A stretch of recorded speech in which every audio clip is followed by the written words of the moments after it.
નમસ્કાર, ગુજરાત ન્યૂઝમાં આપનું સ્વાગત છે। અરવલ્લી જિલ્લા એએસપી સંજયભાઈ કેશવાલાએ જિલ્લામાંથી ગાંજો વિદેશી દારૂ ઝડપાયા બાબતે પ્રેસ કોન્ફરન્સ યોજી। જિલ્લા એલસીબી અને એસઓજીની ટીમોએ બી જુદી જુદી જગ્યાએથી એનડીપીએસ ગાંજાનો જથ્થો ઝડપી પાડ્યો, જેમાં એલસીબીએ બાતમીના આધારે તપાસ કરતા માલપુરના પરસુડા ગામેથી આરોપીના રહેણાંક મકાનના બાજુમાં ગાંજાનો છોડ મળી આવ્યો હતો। 5 કિલો 560 ગ્રામ કિંમત ₹55,816નો ગાંજાનો મુદ્દામાલ મળી આવ્યો હતો। જ્યારે એસઓજી પોલીસે બાતમીના આધારે ગાંજાનો ટોલટેક્સ પાસે એક બસમાં તપાસ કરતા તેમાં એક વ્યક્તિ પાસેથી 2 કિલો 520 ગ્રામ ગાંજાનો જથ્થો મળી આવ્યો હતો। ગઈકાલે ધનસુરાના રહિયોલ ગામના એક મકાનના રસોડામાંથી એલસીબી પોલીસે વિદેશી દારૂ ઝડપી પાડ્યો હતો। એમાં એક સસ્પેન્ડ પોલીસકર્મીનું નામ ખુલ્યું હતું। હાલ આ પોલીસકર્મી વોન્ટેડ છે, જેને ઝડપી લેવા પોલીસની જુદી જુદી ટીમો બનાવવામાં આવી છે। જ્યારે ધનસુરાના પોલીસ સ્ટેશન વિસ્તારમાં કુલવડા ગામે ગૌચર જમીનમાં વિદેશી દારૂ ભરેલું એક પિકઅપ ડાલુ ધનસુરા પોલીસે ઝડપી પાડ્યું હતું, જેમાં ₹1,96,770નો ભારતીય બનાવટનો વિદેશી દારૂ ઝડપાયો હતો। આ ગુનાહિત પ્રવૃત્તિમાં અને ટીઆરબીના જવાનો તેમજ એક અન્ય ઇસમની સંડોવણી હોવાનું બહાર આવ્યું છે। रिपोर्टर इकबाल चिश्ती, मोडासा, अरवली।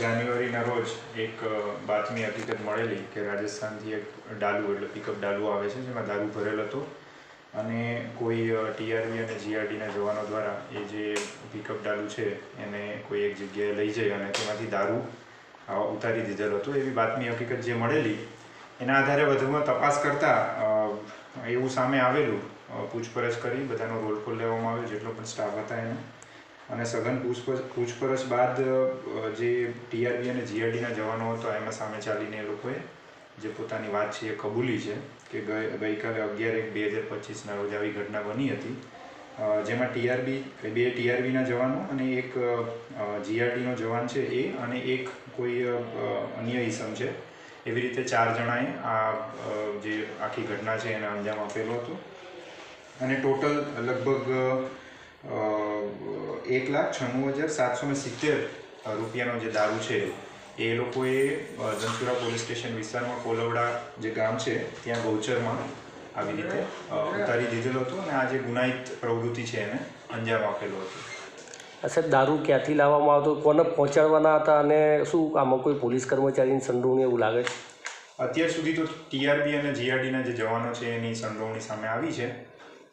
પોલીસની કોઈ સંડોવણી છે કે નહીં એ તપાસ હજી ચાલુ છે અને રાજસ્થાનથી દારૂ આવતો હતો અને ક્યાં હજી એ ભરીને જતો હતો એ હજી જ્યારે પિકઅપ ડાલાવાળો અરેસ્ટ થશે, એ ડાલુ આઈડેન્ટિફાઈ થઈ ગયું છે, એના આરોપી એ જ્યારે અરેસ્ટ થશે એની પૂછપરછ પછી ખ્યાલ આવી જશે। સર, ધનસુરા રહિયોલ ગામેથી એક સસ્પેન્ડેડ પોલીસ કર્મીના ઘરેથી લગભગ ₹2.5 લાખ જેટલો દારૂ ઝડપાયો હતો।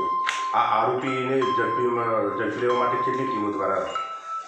કુલ અત્યારે 3 ટીમો છે એ કાર્યરત છે, એમાં અલગ અલગ સર્વેલન્સના માધ્યમથી એ તપાસ કરી રહી છે, લોકેશન ક્યાં આવે છે અને એ કામ ચાલુ છે। સર, આ સસ્પેન્ડેડ પોલીસ કર્મીનો આ બીજો ગુનો છે, આ આરોપી સામે પાછા હેઠળની કાર્યવાહી થશે?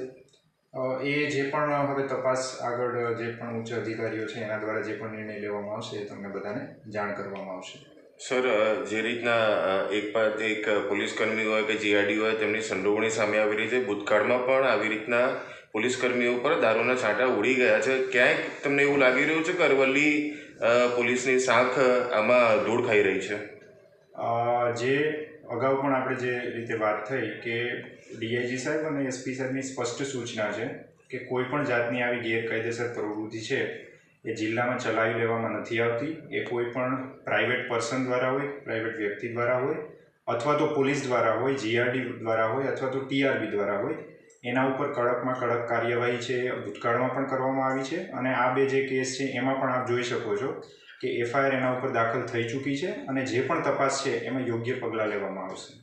12 જાન્યુઆરીના રોજ માનનીય ડીઆઈજી સાહેબની સૂચનાથી અને માનનીય એસપી સાહેબના માર્ગદર્શન હેઠળ એલસીબી અને એસઓજીની ટીમ દ્વારા 2 અલગ અલગ એનડીપીએસના કેસો કરવામાં આવેલા છે, જેમાં એક માલપુર ખાતે આરોપીએ પોતાના કબજિયા ભોગવટાની જે રહેણાંક મકાન હતું એમાં ગાંજાનો છોડ છે એ ઉગાડેલ હતું, જેને ત્યાં રેડ કરતા ટોટલ 5.560 કિગ્રા, જેની ટોટલ કિંમત છે 55,600, એ ગાંજાના છોડ એક છે એને અત્યારે કબજે કરવામાં આવ્યા છે. સાથે જે એસઓજી ટીમ દ્વારા જે છે ગાજણ ટોલટેક્સ પાસે બાતમી આધારે બસમાંથી એક આરોપીની તપાસ કરતા ટોટલ 2 કિલો અને 820 ગ્રામ જેટલો ગાંજો છે એ પણ મળ્યો છે. એવી રીતે આ જે ડ્રગ્સને લગતી જે પણ એનડીપીએસને લગતી જે પણ બધી છે એને દૂર કરવા માટે આ 2 કેસો છે એ કરવામાં એલસીબી અને એસઓજી ટીમને સફળતા મળી છે. સમાચારોની અવનવી અપડેટ્સ માટે જોતા રહો સેક્યુલર ગુજરાત ન્યૂઝ. સાથે સેક્યુલર ગુજરાત ન્યૂઝ ચેનલને લાઇક, શેર અને સબસ્ક્રાઇબ કરો અને બેલ આઇકોન દબાવીને સમાચારોની ઝડપી માહિતી મેળવો.